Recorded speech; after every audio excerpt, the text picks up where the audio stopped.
So welcome.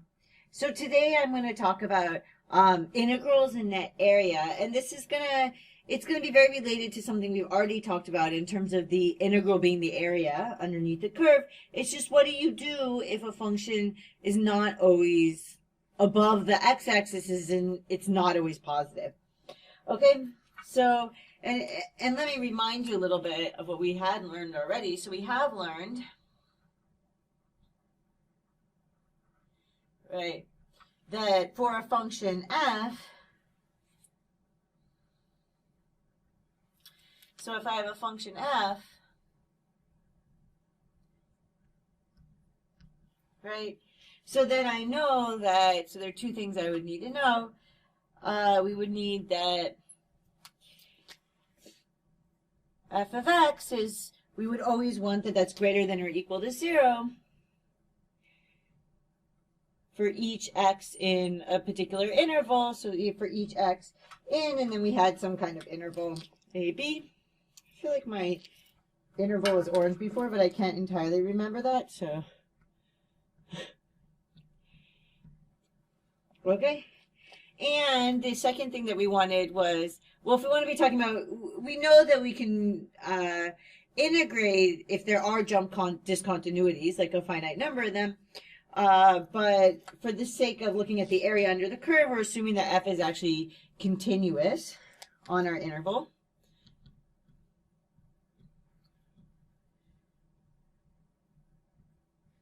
So it's also continuous on this interval AB.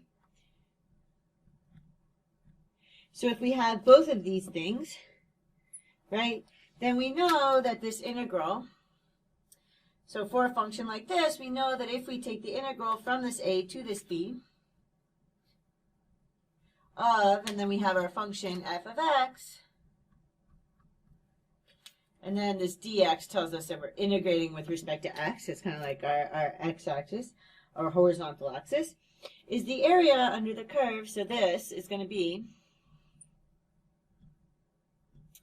the area under the curve y equals f of x.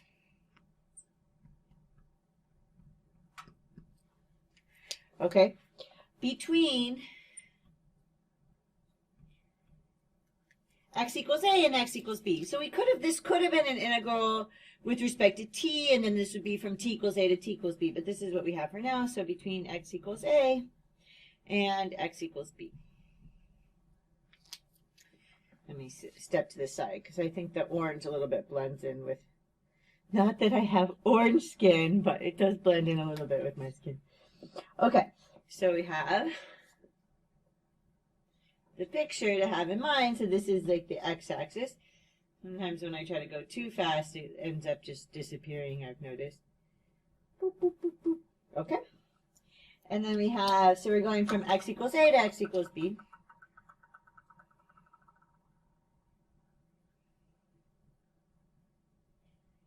Okay, and then we have the curve y equals f of x.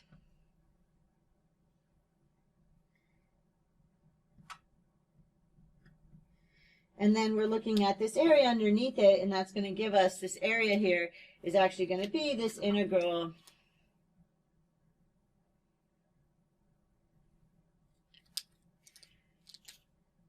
of f of x from a to b. As it goes from x equals a to x equals b. So we're looking at this kind of area right here. So we start, this is the x equals b hitting up to the curve, x equals a hitting up to the curve. So we're looking at this area between the x-axis and these two lines and then the curve. Okay. Now, but what happens if we don't know that that function is always at least 0? Okay, so that's kind of what we had before, but if we don't have,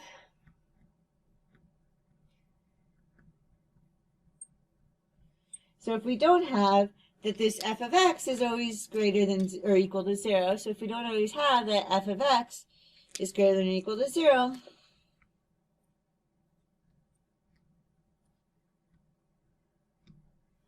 okay, then what we end up having is that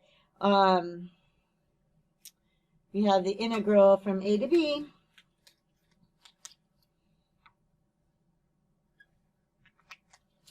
of, oh, and this might be where I run into a little bit of problems with the fact that we don't have quite as many colors as I'd like, of f of x dx.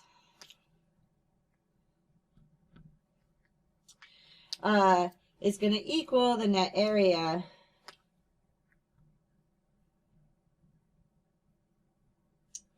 which is equal to,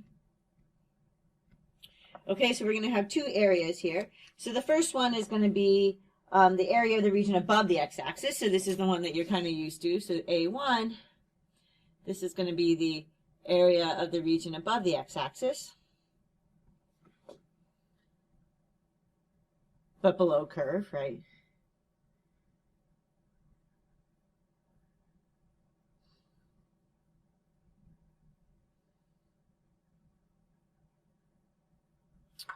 And then we have to subtract off another color.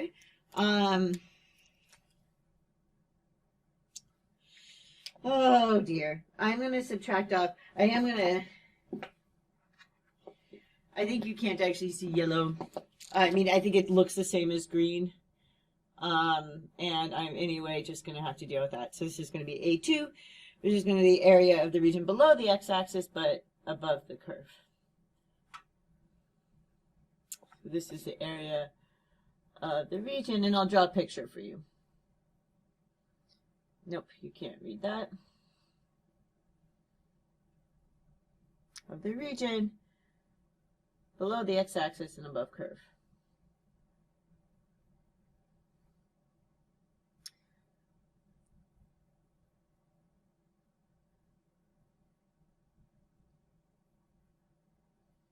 That says axis there. I think it might have gotten a little bit chopped off. Okay, so we have our x-axis,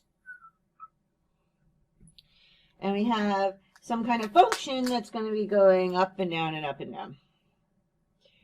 Ooh, maybe it goes like this.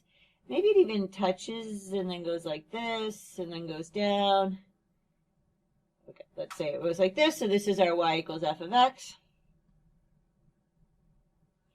Okay, and then I was making this red above. So this is our A. Oops, we need to have our bounds here. So this is like our A and our B. Okay, and then we can kind of, it's like x equals A and x equals B there. And then we're looking at what's above. So altogether, this forms A1. Okay, and then we want, so this all has like positive. I don't know, can you see if I put a big plus on that? Kind of a big plus. This all gives me positive area in there. And then what falls below, I know it looks a little like green, but see, I think it's actually going to be okay because of, this gives me minus area. The green somehow isn't playing another disruptive role. Or it get confusing.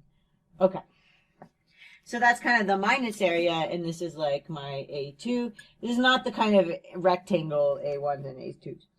Okay, and so that's kind of the idea, is that if my curve doesn't always stay above the x-axis, then I take the area from what's above the x-axis and I subtract off the area from what's below. How do we, and so we have to think for a moment, well, how do we know when it crosses between above and below? Is we have to look at every time, you need to look at every time the function equals 0, so when y equals 0, and those are the potential places it crosses over. So I would have to break these into these intervals where I would focus in on what happens on this interval, and then I would focus in on what happens on this interval.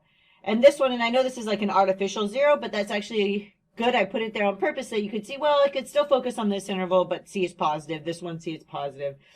And then look at the last one, and then see it's negative. So you can just kind of subtract when it was actually negative. And you would get, so if you had this area and then you subtracted that, you would actually get the integral. So when you're integrating, you could imagine, so what happens when it's below the x-axis? It means that f of x is negative. Well, if you were integrating a function that was negative, all of these values are negative, and then you're basically kind of infinitesimally multiplying negative values by width, so you're getting something negative. So you can think of it as like these really should be negative rectangles because you're multiplying a negative f value by your delta x. Okay, so this really would still kind of give the integral. And so it can kind of, you can remember it in that way in your mind, is that the f values when you're below the x-axis are actually negative. So you should actually be counting this as negative. You shouldn't just be counting the area. Okay, great. So I wanted to fill that in for you so you kind of understood how that worked. And I hope it makes sense. And then, of course, I'll see you in the next lecture.